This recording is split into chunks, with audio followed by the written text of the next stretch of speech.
ಹಿಂದಿನ ವಿಡಿಯೋದಲ್ಲಿ ಕಾಂತಾರದ spoiler free ವಿಶ್ಲೇಷಣೆಯನ್ನು ನಡೆಸಿದ್ದೆ. ಚಿತ್ರದಲ್ಲಿ ಏನೆಲ್ಲ ವರ್ಕ್ ಆಯಿತು, ಯಾವುದೆಲ್ಲ ವಿಭಾಗದಲ್ಲಿ ಚಿತ್ರ ಹಿಂದುಳಿತು ಅಂತ ಹೇಳುವಾಗ ಕತೆ ಮತ್ತು ಚಿತ್ರಕಥೆಯ ವಿಷಯದಲ್ಲಿ ಸ್ವಲ್ಪ ಹಿಂದುಳಿತು ಅಂತ ಹೇಳಿದ್ದೆ. ಸ್ಪಾಯ್ಲರ್ ಫ್ರೀ ರಿವ್ಯೂ ಆಗಿದ್ದರಿಂದ ಕತೆ ಬಗ್ಗೆ ಹೆಚ್ಚು ಹೇಳಿರಲಿಲ್ಲ ನಾನು ಅವತ್ತು. ಈಗ ಸುಮಾರು ದಿನ ಆಗಿದೆ, ಎಲ್ಲರೂ ಚಿತ್ರ ನೋಡಿದೀರಿ ಅಂತ ಅಂದ್ಕೋತೇನೆ. ಹಾಗಾಗಿ ಬನ್ನಿ ಈ ಬಾರಿ ಕಾಂತಾರದ ಕಥೆಯ ಪೋಸ್ಟ್ ಮಾರ್ಟಮ್ ಮಾಡಿ ಏನೆಲ್ಲ ದಿಕ್ಕು ತಪ್ಪಿತು, ಎಲ್ಲೆಲ್ಲಿ ಹಳಿ ತಪ್ಪಿತು ಎಲ್ಲ ತಿಳ್ಕೊಳ್ಳೋಣ. ನಮಸ್ಕಾರ, ಬುಕ್ಸ್ ಅಂಡ್ ಬಾಕ್ಸ್ ಆಫೀಸ್ ಚಾನಲ್ಗೆ ಸ್ವಾಗತ.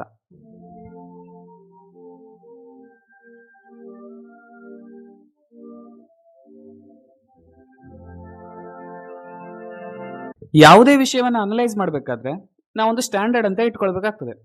ಇವತ್ತು ಕಾಂತಾರ ಚಾಪ್ಟರ್ 1 ಅನ್ನ ಅನಲೈಸ್ ಮಾಡೋದಕ್ಕೆ ನಾನು 2022ರಲ್ಲಿ ಬಿಡುಗಡೆಯಾಗಿದ್ದಂತಹ ಕಾಂತಾರ ಚಿತ್ರವನ್ನ ಒಂದು ಸ್ಟ್ಯಾಂಡರ್ಡ್ ಆಗಿ ಇಟ್ಕೊಳ್ತೇನೆ. ಯಾಕಂದ್ರೆ ನನ್ನ ಪ್ರಕಾರ ಅದೊಂದು ಲೆಜೆಂಡ್, ಅದು ನಿಜಕ್ಕೂ ಅದೊಂದು ಲೆಜೆಂಡ್. ಬನ್ನಿ ಇವತ್ತು ಎರಡು ಚಿತ್ರಗಳನ್ನ ಅಕ್ಕಪಕ್ಕ ಇಟ್ಕೊಂಡು ಏನೇನಾಯ್ತು ಅನ್ನೋದ್ರ ಬಗ್ಗೆ ತಿಳ್ಕೊಳ್ಳೋಣ.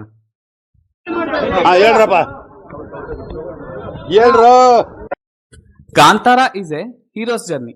ಅಂದ್ರೆ ಒಂದು ದಿಕ್ಕು ತಪ್ಪಿದ ನಾಯಕ ತನ್ನ ಜೀವನದ ಗುರಿಯ ಕಡೆಗೆ ಸಾಗುವಂತಹ ಕಥೆ ಅದು. ಅಂದ್ರೆ ಕಾಡಬಿಟ್ಟು ಶಿವನ ತಂದೆ ದಣಿಗಳ ವಿರುದ್ಧ ನುಡಿಕೊಟ್ಟು ಮಾಯವಾಗ್ತಾರೆ. ಈಗ ಶಿವನ ಜೀವನದ ಗುರಿ ಏನಾಯ್ತು ಹಾಗಿದ್ರೆ? ತಂದೆಯಂತೆ ದೈವನರ್ತನ ನಡೆಸಿ ಜನರಿಗೆ ಜೀವನದ ದಾರಿಯನ್ನು ತೋರಿಸೋದು. ಆದ್ರೆ ಅವನು ಮಾಡೋದೇನು? ದಣಿಗಳೇ ಚಾಕ್ರಿ ಮಾಡ್ತಿರ್ತಾನೆ. ದಣಿಗಳೇ ಚಾಕ್ರಿ ಮಾಡ್ತಿದ್ದ ಶಿವ ತನ್ನ ಜೀವನದ ಗುರಿಯನ್ನ ಕಂಡುಕೊಂಡು ಸತ್ಯದ ಕಡೆಗೆ ಹೊರಳುವುದು ಕಾಂತಾರದ ಒನ್ ಲೈನ್ ಸ್ಟೋರಿ. ಇಲ್ಲಿ ಕಾಡು ಜನರ ಸಮಸ್ಯೆ, ಅರಣ್ಯದ ಒತ್ತುವರಿ, ಅರಣ್ಯಾಧಿಕಾರಿಯ ಜೊತೆಗಿನ ಮುಖಾಮುಖಿ ಇವೆಲ್ಲವೂ ಕಡೆಯದಾಗಿ ಅವನಿಗೆ ತನ್ನ ಗುರಿಯ ಕಡೆಗೆ ಸಾಗಲು ನೆರವಾಗುವಂತ ತಿರುಗಳೇ ಆಗಿದೆ. ಇನ್ನೊಂದು ಕಡೆ ಕಾಂತಾರ ಚಾಪ್ಟರ್ 1, ಇದರ ಕಥೆಯೂ ಕೂಡ ದಿಕ್ಕು ತಪ್ಪಿದ ನಾಯಕನ ತನ್ನ ಜೀವನದ ಗುರಿಯ ಕಡೆಗಿನ ಪ್ರಯಾಣದ ಕಥೆಯೇ. ಆದ್ರೆ ಇಲ್ಲಿ ಬೆರ್ಮೆಯ ಜೀವನದ ಗುರಿ ಏನು? ಈಶ್ವರನ ಹೂದೋಟದ ಪಾವಿತ್ರ್ಯವನ್ನು ಕಾಪಾಡೋದು. ಅವನು ದಾರಿ ತಪ್ತಾನೆ. ಬಾಂಗ್ರಾ ರಾಜ್ಯಕ್ಕೆ ಹೋಗುವಾಗ ಅಲ್ಲಿನ ರಂಗುರಂಗಿನ ಜೀವನವನ್ನು ನೋಡಿ ಬೆರ್ಮೆಯು ವ್ಯಾಪಾರಕ್ಕಿಳಿತಾನೆ. ಕಾಡಿನ ಸಂಪತ್ತನ್ನು ನಾಡಿಗೆ ಒಯ್ದು ಮಾರುತ್ತಾನೆ. ಕಾಡಿನ ಸಂಪತ್ತು ಸಾಲದಾದಾಗ ಪಕ್ಕದ ಕಡಪದ ಕಾಡಿನ ಮೇಲೆ ದಾಳಿ ಮಾಡ್ತಾನೆ. ಕೊನೆಗೆ ದೈವದ ರೂಪದಲ್ಲಿರುವ ಕಾಡಿನ ಪಾವಿತ್ರ್ಯವನ್ನು ಕಾಪಾಡಲು ಹೋರಾಡುವುದು ಕಾಂತಾರ ಚಾಪ್ಟರ್ 1ರ ಕತೆ. ಒಂದು ಸಾಲಿನಲ್ಲಿ ಹೇಳಬೇಕಾದ್ರೆ ಈ ಕಥೆಯು ಚೆನ್ನಾಗೇ ಇತ್ತಾದ್ರೂ ಕುಲಶೇಖರನ ಜೊತೆಗಿನ ಕಿತ್ತಾಟ, ಕನಕವತಿಯ ಜೊತೆಗಿನ ಪ್ರೇಮ, ಕಡಪದವರ ಹಿಂದಿನ ಕತೆ, ಈ ತಿರುವುಗಳು ಕತೆಗೆ ಬೇಕಾದ ವೇಗವನ್ನ ಕೊಡೋದಿಲ್ಲ ಅಷ್ಟೇ. ಯಾವುದು ಅವನ ಮನಸ್ಸಿನ ತುಮುಲಗಳನ್ನ ಸಮರ್ಪಕವಾಗಿ ತೋರಿಸೋದಿಲ್ಲ. ಬೆರ್ಮೆಯ ಮನಸ್ಸಿನ ತುಮುಲಗಳನ್ನ ಇದ್ಯಾವುದು ಕೂಡ ಸಮರ್ಪಕವಾಗಿ ತೋರಿಸೋದಿಲ್ಲ. ಹಾಗಿದ್ರೆ ಕಾಂತಾರ ಚಾಪ್ಟರ್ 1ಕ್ಕೂ ಮತ್ತು ಕಾಂತಾರಕ್ಕೂ ಇರುವ ಸಮಾನತೆಗಳೇನು, ವಿರೋಧಾಭಾಸಗಳೇನು ಎಲ್ಲವನ್ನು ಚರ್ಚಿಸೋಣ ಇವತ್ತು. ಅದಕ್ಕಾಗೆ ಬಂದಿದ್ದಲ್ವ ನಾವು. ಈ ಕಣ್ಣಲ್ಲಿ ಇನ್ನೀ ಏನೇನ್ ನೋಡ್ಬೇಕೋ ಕಾಣೆ. ನಂಗನ್ನಿಸ್ತದೆ ಕಾಡಬೆಟ್ಟುವಿನ ಶಿವ ಹಾಗೂ ಈಶ್ವರನ ಹೂದೋಟದ ಬೆರ್ಮೆ, ಅರಣ್ಯಾಧಿಕಾರಿ ಮುರುಳಿ ಹಾಗೂ ರಾಜಕುಮಾರ ಕುಲಶೇಖರ, ಲೀಲಾ ಹಾಗೂ ಕನಕವತಿ, ಬಹುಶಃ ಈ 3 ಪಾತ್ರಗಳನ್ನ ಒಂದಕ್ಕೊಂದು ಎದುರಾಗಿ ನಿಲ್ಲಿಸಿ ಹೋಲಿಸಿದ್ರೆ ಈ 2 ಚಿತ್ರಗಳ ಬಗ್ಗೆ ತಿಳ್ಕೊಳ್ಳಿಕ್ಕೆ ಸುಲಭವಾಗ್ತದೆ. ಬನ್ನಿ ಇದೆರಡು ಲೆಜೆಂಡ್ ಪಾತ್ರಗಳನ್ನ ಒಂದಕ್ಕೊಂದು ಎದುರಾಗಿ ನಿಲ್ಲಿಸಿ 2 ಕತೆಗಳ ಪೋಸ್ಟ್ ಮಾರ್ಟಮ್ ಮಾಡಿಬಿಡೋಣ ಇವತ್ತು. ಕಾಡಬೆಟ್ಟುವಿನ ಶಿವ ವರ್ಸಸ್ ಈಶ್ವರನ ಹೂದೋಟದ ಬೆರ್ಮೆ. ಸಮಾನತೆಯ ವಿಷಯಕ್ಕೆ ಬಂದ್ರೆ ಇಬ್ಬರೂ ಕೂಡ ಗುರಿ ತಪ್ಪಿದ ಸಾಮರ್ಥ್ಯಶಾಲಿ ಯುವಕರೇ. ಆದ್ರೆ ಪಾತ್ರದ ಡೆಪ್ತ್ ನೋಡುವಾಗ ಶಿವ ನಮ್ಗೆ ಹೆಚ್ಚು ಆಪ್ತನಾಗ್ತಾನೆ. ನಮ್ಗೆ ಹೇಗೆ ಶಿವನ ರೋಷ, ಒಂದು ತಾಕತ್ತು ಎಲ್ಲ ಗೊತ್ತಿದ್ಯೋ ಹಾಗೆ ಅವನಲ್ಲಿರುವ ಹಿಂಜರಿಕೆ, ಅಸಹಾಯಕತೆ ಹಾಗೂ ಹತಾಶೆ ಕೂಡ ಗೊತ್ತಿದೆ ನಮ್ಗೆ. ಹಾಗಾಗಿ ನಮ್ಗೆ ಅವನು ಹೆಚ್ಚು ಆಪ್ತನಾಗ್ತಾನೆ. ಶಿವನ ಅಪ್ಪ ಊರಿನ ಒಡೆಯನ ವಿರುದ್ಧ ನುಡಿಕೊಡ್ತಾನೆ, ನಂತರ ಮಾಯವಾಗ್ತಾನೆ. ಇಲ್ಲಿ ದೈವದ ಇಂಟರ್ವೆನ್ಷನ್ ತೆಗೆದ್ರೆ ಶಿವನ ಅಪ್ಪನನ್ನು ಕಾಣೆ ಮಾಡಿದ್ದು ಬಹುಶಃ ಒಡೆಯನ ಕಡೆಯವರೇ, ಮತ್ತೆ ಅವರನ್ನು ಸಾಯಿಸಿರ್ಬೋದು ಕೂಡ. ಆದ್ರೂ ಶಿವ ಅಪ್ಪನ ದಾರಿಯಲ್ಲಿ ಹೋಗದೆ ಉಂಡಾಡಿಕೊಂಡಿರ್ತಾನೆ, ದಣಿಗಳ ಚಾಕ್ರಿ ಮಾಡ್ತಾನೆ. ಯಾವ ದಣಿ ಬಹುಶಃ ಅವನ ಅಪ್ಪನನ್ನ ಕೊಂದಿದಾನೋ ಅದೇ ದಣಿಯ ಚಾಕ್ರಿ ಮಾಡ್ತಿರ್ತಾನೆ ಅವನು. ಬಹುಶಃ ಅವನ ಮನಸ್ಸಲ್ಲಿರುವ ಈ ಹಿಂಜರಿಕೆ ಅವನನ್ನು ದೈವದ ರೂಪದಲ್ಲಿ ಬಂದು ಕಾಡ್ತಾ ಇದೆ. ಅಲ್ಲಿ ನೋಡಿ, ಗುಡಿಗ ಫೈಟ್ ಅನ್ನೊಂದು ಬಿಟ್ರೆ ದೈವ ಎಲ್ಲಿಯೂ ಕೂಡ ನೇರವಾಗಿ ಕಾಣಲ್ಲ, ಬದಲಿಗೆ ಅವನ ಮನಸ್ಸಾಕ್ಷಿಯಾಗಿ ಅವನನ್ನ ಕಾಡ್ತದೆ. ನೀವು ಬೇಕಿದ್ರೆ 2022ರ ಕಾಂತಾರವನ್ನ ಸೂಕ್ಷ್ಮವಾಗಿ ನೋಡಿ. ಅಲ್ಲಿ ದೈವ ಶಿವನನ್ನು ಬಿಟ್ರೆ ಉಳಿದವರು ಯಾರಿಗೂ ಕೂಡ ಕಾಣೋದಿಲ್ಲ. ಶಿವನಿಗೂ ಕೂಡ ದೈವ ಕಾಣೋದು ಯಾವಾಗ? ಶಿವನ ಮನೆತನದ ಮೂಲವಾದ ವರಾಹದ ಬೇಟೆಗೆ ಹೋದಾಗ, ಊರಿನ ಹೆಂಗಸನ್ನು ಒಡೆಯ ಭೋಗಿಸುವಾಗ, ಮತ್ತೆ ಅದಕ್ಕೆ ಶಿವ ಲೈಟ್ ಹಿಡಿತಿರ್ತಾನೆ. ಅಂತಹ ಒಂದು ಸಮಯದಲ್ಲಿ ಮಾತ್ರ ಅವನಿಗೆ ದೈವ ಕಾಣ್ತದೆ. ಇನ್ನು ದೈವದ ಚಾಕ್ರಿ ಮಾಡ್ತಿದ್ದ ಗುರುವನ ಸಾವಾದಾಗ ಮತ್ತು ಕಡೆಯ ಹೋರಾಟಕ್ಕಿಂತ ಮೊದಲು ಒಂದೊಂದ್ಸಲ ಯೋಚಿಸುವಾಗ ಅದು ನಿಜಕ್ಕೂ ದೈವನ ಅಥವಾ ಶಿವನ ಮನಸ್ಸಾಕ್ಷಿಯೇ ಅವನಿಗೆ ಹಾಗೆ ಕಾಡ್ತಾ ಇತ್ತ ಅನ್ನುವಂತ ಡೌಟ್ ಬರ್ತದೆ ಅಲ್ವಾ. ಆದ್ರೆ ಕಾಂತಾರ ಚಾಪ್ಟರ್ 1ರಲ್ಲಿ ನೋಡಿ, ಮಾಯಗಾರನ ರೂಪದಲ್ಲಿ ದೈವ ಚಿತ್ರದ ಮೊದಲ ದೃಶ್ಯದಿಂದಲೇ ಕಥೆಯ ಭಾಗವಾಗಿ ಬಿಡ್ತದೆ. ಬೇರೆ ಯಾರಿಗೂ ಕಾಣದ ಮಾಯಗಾರ ಕಡೆಯ ಫೈಟ್ ಅಲ್ಲಿ ನೇರವಾಗಿ ಬಂದು ರಾಜಶೇಖರನನ್ನ ನಿಲ್ಲಿಸ್ತಾನೆ. ಇದೆಲ್ಲ ಒಂಥರ ಇಂಟರ್ವೆನ್ಷನ್ ಸರಿ ಆಗ್ತಿ ಅಂತ ನನಗೆ ಅನ್ಸೋದಿಲ್ಲ. ಇದು ಸರಿಯಾಗಿದೆ ಅಂತ ನನಗೆ ಅನ್ಸೋದಿಲ್ಲ ಇದು. ಹಾಗಿದ್ರೆ ಬೆರ್ಮೆಯ ಪಾತ್ರದಲ್ಲಿ ಡೆಪ್ತ್ ಇಲ್ವಾ? ಇದೆ. ಅವನು ತನ್ನ ಹೀರೋಸ್ ಜರ್ನಿಯಲ್ಲಿ ತಾನೇ ಸ್ವತಃ ಕರಪ್ಟ್ ಆಗುವ ದೃಶ್ಯ ಇದೆಯಲ್ಲ, ಬಹುಶಃ ಅದು ನನಗೆ ಸ್ಪೆಷಲ್ ಅಂತ ಅನಿಸ್ತು. ಆದ ಮೊದಲನೇ ಸಲ ಬಾಂಗ್ರಾಕ್ ಹೋಗಿ ಬಂದ ಮೇಲೆ ಕಾಂತಾರದಲ್ಲಿರುವ ಕಾಡಿನ ಜನ ತಮ್ಮ ಗಡಿಯಲ್ಲಿ ಇಡ್ತಿದ್ದ ಒಂದು ಅವರ ಪಾಲನ್ನ ಇಡೋದು ಬೇಡ, ಅದ್ರ ಬದಲು ನಾವೇ ಅದನ್ನ ತಗೊಂಡೋಗಿ ಬಾಂಗ್ಲಾದಲ್ಲಿ ವ್ಯಾಪಾರ ಮಾಡೋಣ ಅಂತ ಹೇಳುವಂತ ದೃಶ್ಯ ಇದೆಯಲ್ಲ, ಅದು ಅವನ ಮನಸ್ಸಿನಲ್ಲಿರುವ ದುರಾಸೆಯನ್ನ ತೋರಿಸ್ತದೆ. ಬಹುಶಃ ಈ ದುರಾಸೆಯ ಪಾರ್ಟ್ ಅನ್ನ ಸ್ವಲ್ಪ ಎಕ್ಸ್ಪ್ಲೇನ್ ಮಾಡಿದಿದ್ರೆ ಕತೆ ಡಿಫ್ರೆಂಟ್ ಆಗುತ್ತಿತ್ತು. ಕೊನೆಯಲ್ಲಿ ನೋಡಿ, ಆ ಯುದ್ಧಕ್ಕೆ ಸರಿಯಾದ ಒಂದು ಕಾರಣವೇ ಇಲ್ಲ. ಮಕ್ಕಳಿಗೆ ರೋಗ ಹತ್ತಿತು ಅಂತ ಅಥವಾ ಕಾಡು ಪ್ರಾಣಿಗಳು ಸತ್ತೋದ್ವು ಅಂತ ಬಾಂಗ್ಲಾದ ಮೇಲೆ ದಾಳಿ ಮಾಡೋದು ಅಷ್ಟು ಸೀರಿಯಸ್ ಅಂತ ಅನಿಸೋದ, ಸಿಲ್ಲಿ ಅಂತ ಅನಿಸ್ತದ ಅದು. ಅದರ ಬದಲು ಬಾಂಗ್ಲಾದ ರಾಜ ಬ್ರಹ್ಮಕಲಶದ ಹೊತ್ತಿಗೆ ಈ ಊರಿನ ಮಕ್ಕಳಿಗೆ ವಿಷ ಇಟ್ಟಿದ್ದಿದ್ರೆ, ಮತ್ತದು ಅಮರ ಸೈನಿಕ ಒಬ್ಬ ಇದ್ದಾನಲ್ಲ ಅಲ್ಲಿ ಅಜ್ಜ, ಬಾಂಗ್ಲಾದಲ್ಲಿರುವ ಯಾರಾದ್ರೂ ಒಬ್ಬ ಒಳ್ಳೆಯವನಿಂದ ಆ ವಿಷಯ ಕಾಂತಾರದ ಕಾಡಿನವರಿಗೆ ಬಂದು ಗೊತ್ತಾಗಿದ್ದಿದ್ರೆ ಆ ಯುದ್ಧಕ್ಕೆ ಒಂದು ಸೀರಿಯಸ್ನೆಸ್ ಬರ್ತಿತ್ತು, ಮತ್ತದು ಇನ್ನಷ್ಟು ಸಖತ್ತಾಗಿರ್ತಿತ್ತು. ಯಾಕಂದ್ರೆ ನಾವು ಯುದ್ಧದ ಜೊತೆಗೆ ಅಷ್ಟು ಕನೆಕ್ಟೇ ಆಗೋದಿಲ್ಲ. ಯುದ್ಧದ ದೃಶ್ಯಗಳನ್ನ ಎಷ್ಟು ನೀವು ಸ್ಟೈಲಿಶ್ ಆಗಿ ತೋರಿಸ್ತೀವಿ ಅದು ಮುಖ್ಯ ಅಲ್ಲ. ಆಕ್ಚುಲಿ ಯುದ್ಧಕ್ಕೆ ಬೇಕಾದಂತಹ ಒಂದು ಸೀರಿಯಸ್ನೆಸ್ ಅನ್ನ ಕೊಡೋದು, ಅದಕ್ಕೆ ಸೀರಿಯಸ್ ಆದಂತಹ ಒಂದು ಕಾರಣವನ್ನ ಕೊಡಬೇಕಾಗಿರೋದು ಹೆಚ್ಚು ಮುಖ್ಯವಾದದ್ದು.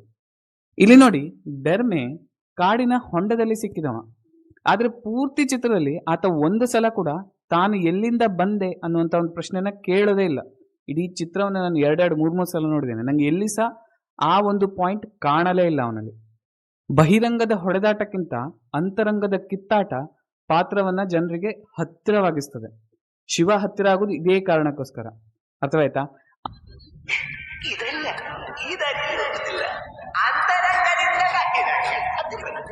ನೋಡಿ, ಕಾಂತಾರದಲ್ಲಿ ಶಿವ ನಮ್ಗೆ ಹತ್ರ ಆಗೋದು ಯಾಕೆ? ಅವನು ದೈವದ ಒಂದು ನರ್ತನವನ್ನ ನಡೆಸ್ತಾ ಇರೋದಿಲ್ಲ, ಆದ್ರೆ ಅವನ ಬದಲಿಗೆ ಅವನ ತಮ್ಮ ಗುರುವ ದೈವ ನರ್ತನವನ್ನ ನಡೆಸ್ತಿರ್ತಾನೆ. ಅಲ್ಲಿ ಗುರುವನ ಸಾವಾದಾಗ ಅವನ ಮನಸ್ಸಿನಲ್ಲಿ ಒಂದು ಭಾವನೆ ಬರ್ತಲ್ಲ, ಅದೇನು? ತಾನು ತನ್ನ ಜವಾಬ್ದಾರಿಯಿಂದ ಹಿಂದಕ್ಕೆ ಸರಿದಿದ್ದಕ್ಕಾಗಿಯೇ ಗುರುವ ಸತ್ತೋದ. ಬಹುಶಃ ನಾನು ದೈವ ನರ್ತನವನ್ನ ಮಾಡಿದಿದ್ರೆ ಗುರುವ ಸಾಯ್ತಿರ್ಲಿಲ್ಲ. ಆ ಒಂದು ಹಿಂಜರಿಕೆ ಇದೆಯಲ್ಲ ಅವನ ಮನಸ್ಸಿನಲ್ಲಿ, ಅದು ಅವನಿಗೆ ಶುದ್ಧಿ ಮಾಡೋದು, ಅವನನ್ನ ಶುದ್ಧಿ ಮಾಡುವುದು ಅದು. ಅವನು ಶುದ್ಧನಾಗೋದು ಆ ಭಾವನೆ ಬಂದಾಗಿನಿಂದ. ಅದರ ನಂತರ ಅವನು ತಾನು ಶುದ್ಧನಾದೆ ನಾನಂತೆ ಎಂದು ಒಡೆಯನ ಮುಂದೆ ಹೋಗಿ ಹೇಳ್ತಾನಲ್ಲ, ಅದು ನಡೆಯೋದು. ಆ ಚಿತ್ರದ ಕಡೆಯ ಫೈಟ್ ದೃಶ್ಯಗಳನ್ನ ನೀವು ನೋಡಿ, ಅಲ್ಲಿ ಆ ಒಡೆಯ ಬರ್ತಾನೆ, ಊರವರು ಆ ಒಂದು ಲೀಲಾ ಒಂದು ಈಟಿಯನ್ನ ಬೀಸ್ತಾಳೆ. ಆದ್ರೆ ಶಿವ ಆ ಯುದ್ಧದಲ್ಲಿ ಸ್ಟಾರ್ಟಿಂಗ್ ಪಾಲ್ಗೊಳ್ಳೋದಿಲ್ಲ. ಅವನ ಮನಸ್ಸಿನಲ್ಲಿ ಒಂದು ಭಯ ಉಂಟು, ಆ ಒಡೆಯನ ಬಗ್ಗೆ ಅವನ ಮನಸ್ಸಿನಲ್ಲಿ ಒಂದು ಭಯ ಉಂಟು. ಅದಕ್ಕಾಗಿಯೇ ಅವನು ಆ ಫೈಟಲ್ಲಿ ಫಸ್ಟಿಗೆ ಬರೋದಿಲ್ಲ, ಆಮೇಲೆ ಬರ್ತಾನೆ. ಯಾಕಂದ್ರೆ ಎಲ್ಲರೂ ಹೋಗಿ ಫೈಟ್ ಮಾಡ್ಲಿಕ್ಕೆ ಶುರು ಮಾಡಿದ ಮೇಲೆ ಅವನು ಬರ್ತಾನೆ. ಒಮ್ಮೆ ಅವನು ಯುದ್ಧಕ್ಕೆ ಬಂದ ಮೇಲೆ ಇಟ್ಸ್ ಲೈಕ್ ಅವನ ಒಂದು ಒಳಗಿರುವಂತ ರೋಷ ಎಲ್ಲ ಹೊರಗೆ ಬರ್ತದೆ. ಅದು ಅಷ್ಟು ವಿಶೇಷ ಆಗಲ್ಲ. ಆ ಒಂದು ಸ್ಟಾರ್ಟಿಂಗ್ನಲ್ಲಿ ಅವನು ನಿಲ್ತಾನಲ್ಲ, ನಿಂತು ಎಲ್ಲರೂ ಹೊಡೆದಾಡೋದನ್ನ ನೋಡ್ತಾನಲ್ಲ, ಅದು ನಮ್ಮನ್ನ ಅವನ ಜೊತೆ ಕನೆಕ್ಟ್ ಮಾಡೋದು, ಅದು ಅವನನ್ನ ಒಂದು ಮನುಷ್ಯನನ್ನಾಗಿ ಮಾಡ್ತದೆ. ಅವನು ನಾರ್ಮಲ್ ಹೀರೋ ಅಲ್ಲ, ಯಾವುದೋ ದರ್ಶನ್ ಚಿತ್ರದಲ್ಲಿ ಎದ್ದ ಬದ್ದ ಹೊಡೆದಾಡೋ ಹೀರೋ ಅಲ್ಲ ಅವನು. ಅವನು ನಮ್ಮಲ್ಲಿ ಒಬ್ಬ. ಅವನು ಲುಂಗಿ ಎತ್ಕೊಳ್ತಾನೆ, ಲುಂಗಿಯು like it is really crazy. Kantara ಚಿತ್ರ ನಿಜಕ್ಕೂ ಒಂದು ಲೆಜೆಂಡ್ ಅದು. ಯಾಕಂದ್ರೆ ಅದರಲ್ಲಿ ಪ್ರತಿಯೊಂದು ಪಾತ್ರದ ಬಗ್ಗೆ ಕೂಡ ನಾವು ಗಂಟೆಗಟ್ಟಲೆ ಮಾತಾಡ್ಬೋದು, ಅಷ್ಟು ಚೆನ್ನಾಗಿದೆ ಅದು. ಬಹುಶಃ ಬಹಿರಂಗದ ಹೊಡೆದಾಟಕ್ಕಿಂತ ಅಂತರಂಗದ ಕಿತ್ತಾಟ ನಮ್ಗೆ ಹೆಚ್ಚು ಆಪ್ತ ಆಗ್ತದೆ. ಬಹಿರಂಗದ ಹೊಡೆದಾಟ ಅಂದ್ರೆ ಈಗ ಕಾಂತಾರ ಚಾಪ್ಟರ್ 1ರಲ್ಲಿ ನೋಡಿ ನೀವು, ಅದರಲ್ಲಿ ಬೆರ್ಮೆ ದೊಡ್ಡದಾಗಿ ದೇಹ ಮಾಡ್ಕೊಂಡಿದ್ದಾರೆ, ರಿಷಬ್ ಶೆಟ್ರು ಸಖತ್ತಾಗಿ ಹೇರ್ ಸ್ಟೈಲ್ ಎಲ್ಲ ಸಖತ್ತಾಗಿ ಮಾಡ್ಕೊಂಡಿದ್ದಾರೆ ಅವರು. ಆದ್ರೆ ಅದು ನಮ್ಗೆ ಹೆಚ್ಚು ಆಪ್ತ ಆಗುದಿಲ್ಲ. ಯಾಕಂದ್ರೆ ಕಾಂತಾರದಲ್ಲಿ ಆ ಶಿವನ ಕ್ಯಾರೆಕ್ಟರ್ ಇದೆಯಲ್ಲ, ಅದು ನಮ್ಗೆ ತುಂಬಾ ಹತ್ತಿರ ಆಗುತ್ತದೆ. ಯಾವತ್ತು ಅಂತರಂಗದಿಂದ ಬಹಿರಂಗ ಹೋರಾಟ ಆಗಲಿ ಜೀವನ ಆಗಲಿ ಏನಿರಲಿ, ಫಸ್ಟು ಅಂತರಂಗದ ಫೈಟ್ ಕಾಣಿಸ್ಬೇಕು. ಅಂತರಂಗದ ಫೈಟ್ ಕಂಡ ನಂತರವೇ ಬಹಿರಂಗದ ಹೋರಾಟಕ್ಕೆ ಒಂದು ಅರ್ಥ ಬರೋದು. ನೀವು KGF ಚಿತ್ರವನ್ನೇ ನೋಡಿ, ಅಲ್ಲಿ ಒಬ್ಬ ಲಾಸ್ಟಿಗೆ ಅಧೀರ ಅಂತ ಒಬ್ಬ ವಿಲನ್ ಬರ್ತಾನೆ, ಅವನಿಗೆ ವೈಕಿಂಗ್ ಸ್ಟೈಲ್ ಮಾಡಿದ್ದಾರೆ. ಏನಿದೆ ಅದರಲ್ಲಿ? ವೈಕಿಂಗ್ ದೃಶ್ಯವನ್ನ ನೋಡಿ ಅವನನ್ನು ಕಂಡ್ರೆ ನಮಗೆ ಭಯ ಅನಿಸೋದೇ ಇಲ್ಲ. ಬಹುಶಃ ನೀವು ಅಗ್ನಿಪಥ್ ಚಿತ್ರವನ್ನು ನೋಡಿ, ಅಗ್ನಿಪಥ್ ಚಿತ್ರದಲ್ಲಿ ಸಂಜಯ್ ದತ್ ಇದ್ದಾನೆ, ಅದೇ ಸಂಜೆ ಅದರಲ್ಲಿ ಹೆಚ್ಚೇನಿಲ್ಲ, ಎಲ್ಲ ತಲೆ ಎಲ್ಲ ಬೋಳಿಸ್ಕೊಂಡಿದ್ದಾನೆ, ಬಟ್ ಅದು ನಮಗೆ ಹೆಚ್ಚು ಹೆದರಿಸ್ತದೆ. ದ ರೀಸನ್ ಈಸ್ ಅಂತರಂಗದಿಂದ ಬಹಿರಂಗ. ಅಂತರಂಗದಲ್ಲಿರುವಂತಹ ಒಂದು ಕೋಪವನ್ನ, ಅಸಹಾಯಕತೆಯನ್ನ ತೋರಿಸಿದಾಗ ಅದು ಬಹಿರಂಗಕ್ಕೆ ಬರ್ತದೆ ಅನ್ನುವಾಗ ಪ್ರೇಕ್ಷಕ ಚಿತ್ರದ ಜೊತೆಗೆ ಅಥವಾ ಕಥೆಯ ಜೊತೆಗೆ ಕನೆಕ್ಟ್ ಆಗೋದು. ಅಂತರಂಗದಿಂದ ಬಹಿರಂಗ. ಲೀಲಾ ಮತ್ತು ಕನಕವತಿ. ಈ ವಿಷಯದಲ್ಲಿ ಲೀಲಾಗೆ ಹೋಲಿಸಿದ್ರೆ ಕನಕವತಿಯ ಪಾತ್ರಕ್ಕೆ ಹೆಚ್ಚು ಗಾಂಭೀರ್ಯ ಇದೆ. ಕನಕವತಿ ಮೊದಲು ಸರಸ ಸಲ್ಲಾಪದ ಹೆಸರಿನಲ್ಲಿ ಒಂದು ಸಂಚು ಮಾಡೋದು, ಕುಲಶೇಖರನನ್ನ ಕಾಂತಾರದ ವಿರುದ್ಧ ಹೋರಾಟಕ್ಕೆ ಹುರಿದುಂಬಿಸೋದು, ಕೊನೆಯಲ್ಲಿ ತಾನೇ ಮುಂದಾಗಿ ಯುದ್ಧಕ್ಕೆ ನುಗ್ಗೋದು. ಇದೆಲ್ಲ ಒಂಥರ ಡಿಫ್ರೆಂಟ್ ಫೀಲ್ ಕೊಡ್ತದೆ ನಮಗೆ. ಉಳಿದ ಪಾತ್ರಗಳ ದುರ್ಬಲ ವಿವರಣೆಯನ್ನ ನೋಡುವಾಗ ನಮಗೆ ಈ ಪಾತ್ರ ಹೆಚ್ಚು ಸ್ಟೈಲಿಶ್ ಅಂತ ಅನಿಸ್ತದೆ. ಇಲ್ಲೂ ನೋಡಿ, ಕನಕವತಿಗೆ ಯಾಕೆ ಈಶ್ವರನ ಹೂದೋಟ ಬೇಕು ಗೊತ್ತಿಲ್ಲ. ಅಲ್ಲಿ ಶಕ್ತಿ ಇದೆ, ಅದು ಕಡಪದವರಿಗೆ ಬೇಕು, ಕನಕವತಿ ಕಡಪದವರಿಂದ ಶಕ್ತಿ ಪಡೆಯೋದು ಎಲ್ಲ ಗೊತ್ತಾಯ್ತು ನನಗೆ. ಆದರೂ ಈಶ್ವರನ ಹೂದೋಟದ ಕಡೆಗೆ ಅವಳ ಆಸಕ್ತಿಗೆ ಇನ್ನಷ್ಟು ಹೆಚ್ಚು ಬಲ ಕೊಡಬೇಕಿತ್ತು, ಇನ್ನಷ್ಟು ಡೆಪ್ತ್ ಕೊಡಬೇಕಿತ್ತು ಆ ಪಾತ್ರಕ್ಕೆ. ಇನ್ನೊಂದು ಕಡೆಗೆ ಲೀಲಾ ಕಷ್ಟಪಟ್ಟು ಅರಣ್ಯ ರಕ್ಷಕಿ ಆಗ್ತಾಳೆ. ಆದ್ರೆ ಕೊನೆಗೆ ತನ್ನದೇ ಮನೆಗೆ ಬೇಲಿ ಹಾಕುವಾಗ ಅವಳ ಮನಸ್ಸಿನ ತುಮುಲವನ್ನ ಕಾಂತಾರದಲ್ಲಿ ಸಖತ್ತಾಗಿ ತೋರಿಸಿದ್ದಾರೆ. ಕಡೆಯಲ್ಲಿ ಅವಳು ಈಟಿ ಎತ್ತಿ ಜಮೀನ್ದಾರನ ಕಡೆಗೆ ಬಿಸಾಡ್ತಾಳಲ್ಲ, ಅಲ್ಲಿ ಅವಳ ರೋಷ ಅವಳ ಮುಖದಲ್ಲಿ ಕಾಣ್ತದೆ. ಆ ಪಾತ್ರವನ್ನ ತುಂಬಾ ಚೆನ್ನಾಗಿ ನಿರ್ವಹಿಸಿದ್ದಾರೆ ಸಪ್ತಮಿ ಗೌಡ ಅವರು. ಲೀಲಾಳ ಪಾತ್ರ ಕಾಂತಾರದ ಉಳಿದ ಪಾತ್ರಗಳ ಅಬ್ಬರದ ನಡುವೆ ಅಂಡರ್ ರೇಟೆಡ್ ಆಗ್ಬಿಟ್ರೆ, ಇನ್ನೊಂದು ಕಡೆಗೆ ಕನಕವತಿಯ ಪಾತ್ರ ಉಳಿದ ಪಾತ್ರದ ದೌರ್ಬಲ್ಯಗಳ ನಡುವೆ ಸಖತ್ ಅಂತ ಅನಿಸ್ತದೆ ಸ್ವಲ್ಪ. ಫಾರೆಸ್ಟ್ ಆಫೀಸರ್ ಮುರಳಿ ವರ್ಸಸ್ ಬಾಂಗ್ರಾದ ರಾಜಕುಮಾರ ಕುಲಶೇಖರ. ನಂಗನಿಸ್ತದೆ ಎರಡೂ ಚಿತ್ರಗಳ ಹಣೆಬರವನ್ನ ಬದಲಿಸಿದ್ದು ಇದೇ ಪಾತ್ರಗಳು. ಒಂದು ಕಡೆ ಮುರಳಿ ಚಿತ್ರದ ಮೊದಲಾರ್ಧವನ್ನೆಲ್ಲ ಆವರಿಸಿಕೊಂಡು ತಾನೇ ಅಸಲಿ ವಿಲನ್ ಅನ್ನುವಂತ ಒಂದು ಫೀಲ್ ಕೊಟ್ರೆ, ಇನ್ನೊಂದು ಕಡೆಗೆ ತೀರಾ ದುರ್ಬಲವಾಗಿರುವ ಕುಲಶೇಖರ ಚಿತ್ರದ ಮೊದಲ ದೃಶ್ಯದಿಂದಲೇ ಯಾರೋ ಬೇರೆ ವಿಲನ್ ಇದ್ದಾರೆ, ಅವನನ್ನು ಹುಡುಕಬೇಕು ಅನ್ನುವಂಗೆ ಮಾಡ್ತದೆ ನಮ್ಗೆ. ನೀವೇ ನೋಡಿ, ಆ ಕಾಂತಾರ ಚಿತ್ರದಲ್ಲಿ ಕೋಲದ ಪಟಾಕಿಯ ದೃಶ್ಯವನ್ನ ನೋಡಿ, ಅವೆರಡು ಪಾತ್ರಗಳು ಎಷ್ಟು ಚೆನ್ನಾಗಿ ಹೊಡೆದಾಡ್ತವೆ, ಎಷ್ಟು ಚೆನ್ನಾಗಿ ಮಾತಾಡ್ತವೆ ಆ ಸೀನ್ಗಳಲ್ಲಿ ಅಂತ ಹೇಳಿದ್ರೆ, ಇವರಿಬ್ಬರ ನಡುವೆನೇ ಕಾನ್ಫ್ಲಿಕ್ಟ್ ನಡೀತದೆ ಮುಂದೆ ಅಂತ ಅನ್ನಿಸ್ಬಿಡ್ತದೆ. ಆ ದೃಶ್ಯವನ್ನ ಸರಿಯಾಗಿ ನೋಡಿದ್ರೆ ತನ್ನ ನಂಬಿಕೆಗಾಗಿ ಹೊಡೆದಾಡ್ತಿರುವಂತ ಶಿವ ಮತ್ತು ಕಾನೂನಿನ ಎದುರಾಗಿ ಏನನ್ನೂ ನೋಡದ ಮುರಳಿ, ಇವರಿಬ್ರು ಕೂಡ ಅವರವರ ಜಾಗದಲ್ಲಿ ಸರಿಯಾದವರೇ, ಇಬ್ರು ಕೂಡ ತಪ್ಪಲ್ಲ. ಹಾಗಾಗಿ ಇವರಿಬ್ಬರ ನಡುವೆ ಮುಂದೆ ಕಾನ್ಫ್ಲಿಕ್ಟ್ ಬಂದ್ರೆ ಅದು ಹೇಗಾಗ್ಬೋದು ಅಂತ ನೋಡ್ಲಿಕ್ಕೆ ನಮ್ಗೆ ಅಲ್ಲೇ ಹೆಚ್ಚು ಆಸಕ್ತಿ ಬಂದ್ಬಿಡ್ತದೆ. ಕಾಂತಾರದ ರೆಬೆಲ್ ಸಾಂಗ್ ಶುರುವಾಗುವ ಹೊತ್ತಿಗೆ ನಂಗಂತೂ ಇನ್ನೊಂದು ಪುಷ್ಪ ಶುರು ಆಗ್ತದೆ, ಇಲ್ಲಿ ಪುಷ್ಪ ಮೂವಿ ಏನು ಇದೆಯಲ್ಲ ಆ ತರದೇ ಒಂದು ಮೂವಿ ಬರ್ಲಿಕ್ಕಿದೆ ಅಂತ ಅನಿಸ್ಲಿಕ್ಕೆ ಶುರುವಾಗ್ಬಿಟ್ಟಿತ್ತು ನಂಗೆ. ಹಾಗಿದ್ರೆ ಕುಲಶೇಖರ್ನ ಪಾತ್ರದಲ್ಲಿ ಡೆಪ್ತ್ ಇಲ್ವಾ? ಕುಡುಕ, ಬೇಜವಾಬ್ದಾರ, ಹುಂಬ, ನಂಗಂತೂ ಅವನನ್ನ ಕಡಿಲಿಕ್ಕೆ ಅಷ್ಟೊಂದು ದೈವಗಳು ಬರ್ಬೇಕಿತ್ತ? ಬೆರ್ಮೆ ಒಬ್ಬನೇ ಅವನ ಕತ್ತು ಮುರಿದಾಗ್ತಿದ್ದ ಅಂತ ಅನಿಸ್ತು ನೋಡಿ. ಆ ಕುಲಶೇಖರನ್ನ ಕೊಂದಾಕುವ ದೃಶ್ಯದಲ್ಲಿ ಒಂದು 5-6 ದೈವಗಳಾದ್ರೂ ಬರ್ತವೆ ಮಿನಿಮಮ್. ನಾನು ಲೆಕ್ಕ ಹಾಕಿದ ಪ್ರಕಾರ 5-6, 7-8 ದೈವಗಳಿದ್ವು ಅಲ್ಲಿ. ಅಷ್ಟೆಲ್ಲ ದೈವಗಳು ಒಬ್ಬ ಕುಡುಕನನ್ನ ಸಾಯಿಸ್ಲಿಕ್ಕೆ ಬೇಕಿತ್ತ? ಅಲ್ಲಿ ಅಗತ್ಯ ಇರ್ಲಿಲ್ಲ ಅಂತ ನಂಗೆ ಅನಿಸ್ತು. ಅಷ್ಟಕ್ಕೂ ದೈವಗಳು ಮೈ ಮೇಲೆ ಆಹ್ವಾನ ಆಗಲಿಕ್ಕೆ ಆತ್ಮಶುದ್ಧಿ ಇರಬೇಕು. ಆತ್ಮಶುದ್ಧಿ ಇಲ್ಲದೆ ದೈವಗಳು ಮೈ ಮೇಲೆ ಬರುವುದಿಲ್ಲ. ಬಾಂಗ್ಲಾದಲ್ಲಿ ತನ್ನ ಸಾಮ್ರಾಜ್ಯ ಕಟ್ಟಬೇಕಂತ ಹೊರಟಿದ್ದಂತ ಬೆರ್ಮೆಯ ಆತ್ಮ ಅಷ್ಟೊತ್ತಿಗೆ ಶುದ್ಧಿಯಾಗಿತ್ತ? ಪೂರ್ತಿ ಚಿತ್ರದಲ್ಲಿ ಬೆರ್ಮೆಯ ಆತ್ಮ ಶುದ್ಧ ಇರಲಿಲ್ಲ. ಅವನು ಪ್ರತಿಯೊಂದು ಸೀನಲ್ಲಿ ಕೂಡ ತಾನು ಮುಂದಿನ ರಾಜ ಆಗ್ಬೇಕನ್ನುವಂತ ಆಸೆನೇ ಕಾಣ್ತಿತ್ತು ಅವನ ಕಣ್ಣಲ್ಲಿ. ಕಡಪದ ಮೇಲೆ ದಾಳಿ ಮಾಡಿದ್ದು ಪ್ರೂಫ್, ಅದು ಅವನ ಆತ್ಮ ಶುದ್ಧಿ ಇಲ್ಲ ಅಂತ ಹೇಳೋದಕ್ಕೆ ಪ್ರೂಫ್ ಅದು ಆಕ್ಚುಲಿ. ಹಾಗಿದ್ರೆ ಕುಲಶೇಖರ್ನ ಪಾತ್ರಕ್ಕೆ ಬೇರೆ ಆಯಾಮವೇ ಇರ್ಲಿಲ್ವಾ? ಹಾಗಿಲ್ಲ, ಅವನಲ್ಲಿ ಬೇರೆ ಆಯಾಮ ಇದೆ. ಅವನು ತನ್ನ ಮಗಳನ್ನ ಟ್ರೀಟ್ ಮಾಡುವ ರೀತಿಯನ್ನ ನೋಡಿ ನೀವು, ಅವನಲ್ಲಿ ಮನುಷ್ಯತ್ವ ಇದೆ. ಹಾಗಿದ್ರೆ ಅವನು ಯಾಕೆ ಈ ತರ ಹುಚ್ಚಂತರ ಆಡ್ತಾನೆ? ಪೂರ್ತಿ ಚಿತ್ರ ನೋಡಿದ ಮೇಲೆ ಕೂಡ ನಂಗೆ ಗೊತ್ತಾಗ್ಲಿಲ್ಲ ಅದು. ಉಳಿದಂತೆ ರಾಜಶೇಖರ್ನ ಪಾತ್ರಕ್ಕೆ ಅರ್ಥವೇ ಇಲ್ಲ, ವ್ಯರ್ಥ ಪಾತ್ರ ಅದು. ಇನ್ನು ಕಡಪದವರನ್ನ ಚೆನ್ನಾಗಿ ಯೂಸ್ ಮಾಡ್ಕೊಳ್ಬಹುದಿತ್ತು, ಅದು ಕೂಡ ಚೆನ್ನಾಗಿ ಯೂಸ್ ಮಾಡ್ಕೊಂಡಿಲ್ಲ ಇವರು. ಯಾವ ಹಂತದಲ್ಲಿಯೂ ಕೂಡ ಕಾಂತಾರ ಚಾಪ್ಟರ್ 1 ತನ್ನ ಹಳೆಯ ಕಾಂತಾರದ ಮ್ಯಾಜಿಕ್ ನ ರಿಪೀಟ್ ಮಾಡೋದಿಲ್ಲ. ರಿಪೀಟ್ ಮಾಡೋದ್ ಬಿಡಿ, ಅದರ ಹತ್ತಿರ ಸಹ ಬರೋದಿಲ್ಲ. ಭೋಗೀಂದ್ರ, ಬೂಬಾ, ಪೆಪ್ಪೆ ನಮ್ಗೆ ನಗಿಸ್ಲಿಕ್ಕೆ ತುಂಬಾ ಪ್ರಯತ್ನ ಪಡ್ತಾರಾದ್ರೂ ಕೂಡ ನಗು ಬರೋದಿಲ್ಲ. ಹಾಗೆ ಸರಿಯಾಗಿ ನೋಡಿ ನೀವು, ಚಿತ್ರದ ಅಂದ್ರೆ ಕಾಂತಾರದ ಮೊದಲ ಪಾರ್ಟ್ ಅಲ್ಲಿ ಇವೆಲ್ಲ ಪಾತ್ರಗಳಿಗೆ ಎಷ್ಟು ಡೆಪ್ತ್ ಇತ್ತು. ಆ ಒಂದು ಕಾಂತಾರದ ಕಾಂಟ್ರಾಕ್ಟರ್ ಸುಧಾಕರ್ ಇದ್ದಾನಲ್ಲ, ಅವನ ಪಾತ್ರದಲ್ಲಿ ಎಷ್ಟು ಡೆಪ್ತ್ ಇತ್ತು. ಅವನು ಸ್ಟಾರ್ಟಿಂಗ್ ಅಲ್ಲಿ ದಣಿಗಳ ಪರ ಇರ್ತಾನೆ, ಲಾಸ್ಟಿಗೆ ದಣಿ ಅನ್ಯಾಯ ಮಾಡ್ತೇನೆ ಅಂತ ಗೊತ್ತಾದಾಗ ಅವನು ಕಾಡು ಜನರ ಪರ ಬಂದು ತನ್ನ ಜೀವ ಕೊಡ್ತಾನೆ. ಬುಳ್ಳ, ಗುರುವ, ಎಂತ ಪಾತ್ರಗಳವೆಲ್ಲ, ಎಷ್ಟು ಡೆಪ್ತ್ ಇದೆ. ಆ ಪಾತ್ರಗಳ ಬಗ್ಗೆ ನಾವು 5-5 ನಿಮಿಷ ಮಾತಾಡ್ಬೋದು. ತುಂಬಾ ದೊಡ್ಡದಾಗುತ್ತೆ ಈ ವಿಡಿಯೋ, ಹಾಗಾಗಿ ಬೇಡ ಆ ಪಾತ್ರಗಳ ಬಗ್ಗೆ ಅಷ್ಟು ಮಾತಾಡೋದಿಲ್ಲ. ಬಟ್ ಅವೆಲ್ಲ ಪಾತ್ರಗಳಿಗೂ ಕೂಡ ಒಂದು ಕ್ಯಾರೆಕ್ಟರ್ ಇತ್ತು, ಒಂದು ಡೆಪ್ತ್ ಇತ್ತು ಆ ಪಾತ್ರಗಳಿಗೆ. ಪಾತ್ರಗಳನ್ನ ಬಿಡಿ ಸರ್, ಕಾಂತಾರ ಚಾಪ್ಟರ್ 1ರಲ್ಲಿ ರಾಜನ ಕತ್ತಿ, ಅಜ್ಜನ ಗನ್ನು, ಅದಕ್ಕೂ ಕೂಡ ಬ್ಯಾಕ್ ಸ್ಟೋರಿ ಇತ್ತಲ್ಲಿ. ಅಷ್ಟು ಲೈಕ್ ಕಾಂತಾರ ಚಾಪ್ಟರ್ ಒಂದು ತುಂಬಾ ವೇಸ್ಟೆಡ್ ಅಂತ ಅನಿಸ್ತು ನಂಗೆ. ಕಾಂತಾರ ಮೊದಲ ಭಾಗ ಇದೆಯಲ್ಲ, ಅದ್ರ ಬಗ್ಗೆ ಗಂಟೆಗಟ್ಟಲೆ ಮಾತಾಡ್ಬೋದು ಅದ್ರ ಬಗ್ಗೆ. ಎರಡೂ ಕಥೆಗಳಲ್ಲಿ ಮೂಲದಲ್ಲಿರೋದೇನಂತ ಹೇಳಿದ್ರೆ ದುರಾಸೆ, ಮನುಷ್ಯನಲ್ಲಿರುವ ದುರಾಸೆ. ಯಾವಾಗೆಲ್ಲ ಈ ದುರಾಸೆ ತನ್ನ ಉತ್ತುಂಗವನ್ನ ತಲುಪಿ ತನ್ನ ಸುತ್ತಮುತ್ತಲಿನ ಜಗತ್ತಿಗೆ ಒಂದು ಪ್ರಭಾವ ಬೀರ್ಲಿಕ್ಕೆ ಶುರುವಾಗತ್ತೋ, ಆಗೆಲ್ಲ ದೈವ ಹೇಗೆ ಅವನನ್ನ ಕಂಟ್ರೋಲ್ ಮಾಡ್ತದೆ, ಅಹಂಕಾರವನ್ನ ಹೇಗೆ ಕಂಟ್ರೋಲ್ ಮಾಡ್ತದೆ ಅನ್ನೋದು ಕಾಂತಾರದ ಮೂಲ ಕತೆ. ಆದ್ರೆ ಇದು ಎರಡೂ ಕತೆಗಳ ಟ್ರೀಟ್ಮೆಂಟ್ ಅಲ್ಲಿ ಎಷ್ಟು ಡಿಫ್ರೆನ್ಸ್ ಇದೆ, ಸಿಗಾಪಟ್ಟೆ ಡಿಫ್ರೆನ್ಸ್ ಇದೆ. ಉದಾಹರಣೆಗೆ ಕಾಂತಾರದ ಮೇನ್ ಕಾನ್ಫ್ಲಿಕ್ಟ್ ಇರೋದೇನು? ತನ್ನ ಮನಃಶಾಂತಿಗಾಗಿ ಊರೂರು ಅಲಿಯುವಂತ ಒಬ್ಬ ರಾಜ ದೈವದ ಕಲ್ಲಿನ ಮುಂದೆ ತನ್ನ ಶಸ್ತ್ರತ್ಯಾಗ ಮಾಡ್ತಾನೆ. ಕಾಡಿನಲ್ಲಿರುವ ದೈವವನ್ನ ಮನೆಗೆ ಕರ್ಕೊಂಡು ಬರ್ತಾನೆ ಮತ್ತು ಕಾಡಿನವರಿಗೆ ಆ ಕಾಡನ್ನ ಅಥವಾ ತನ್ನ ಊರನ್ನ ಬಿಟ್ಟು ಕೊಡ್ತಾನೆ. ನಂತರ ಅವನ ಪೀಳಿಗೆಯವರು ಆ ದೈವವನ್ನ ಕಲ್ಲು ಅಂತ ಹೇಳಿ ತಿರಸ್ಕಾರ ಮಾಡಿದಾಗ ಮತ್ತು ಆ ಕಾಡಿನ ಜಾಗಕ್ಕೆ ಆಸೆ ಪಟ್ಟಾಗ ದೈವ ಕೇಳೋದೇನು? ಇಲ್ಲಿವರೆಗೆ ನಾನು ನಿಮ್ಗೆ ಕೊಟ್ಟ ನೆಮ್ಮದಿಯನ್ನ ರಿಟರ್ನ್ ಕೊಡಿ ಅಂತ ಹೇಳಿ. ರಾಜವಂಶದವರು ಆ ರಾಜನ ಮಾತನ್ನ ಮರೆತಾಗ ಆ ಗುಳಿಗೆ ಇದೆಯಲ್ಲ, ನೆಲದಿಂದ ಕತ್ತಿಯನ್ನೆತ್ತಿ ಆ ವಂಶಸ್ಥನ ತಲೆ ಕಡಿತದೆ. ಆ ಕತ್ತಿ ಯಾವುದು? ಆ ರಾಜ ಶಸ್ತ್ರತ್ಯಾಗ ಮಾಡಿದ ಕತ್ತಿ ಅದು.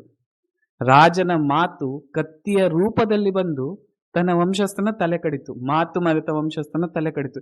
ಎಷ್ಟು ಮೀನಿಂಗ್ ಇದೆ ಸರ್ ಆ ಕಾಂತಾರ ಚಿತ್ರದಲ್ಲಿ, ಸಿಕ್ಕಾಪಟ್ಟೆ ಮೀನಿಂಗ್ ಇದೆ. ಇನ್ನೊಂದ್ ಕಡೆ ಕಾಂತಾರದ ಚಾಪ್ಟರ್ 1 ಅನ್ನು ನೋಡಿ. ಬಾಂಗ್ಲಾದ ರಾಜ ಕಾಂತಾರವನ್ನ ಹುಡ್ಕೊಂಡು ಬರೋದು ಯಾಕೆ? ಮಸಾಲೆಗಾಗಿ, ಗುಲಾಮರಿಗಾಗಿ, ಜನರಿಗಾಗಿ. ಒಂದು ಕಡೆಗೆ ಎಲ್ಲವೂ ಆಂತರಿಕ ಕಾಂತಾರದಲ್ಲಿ, ಚಾಪ್ಟರ್ 1 ಎಲ್ಲವೂ ಬಾಹ್ಯ.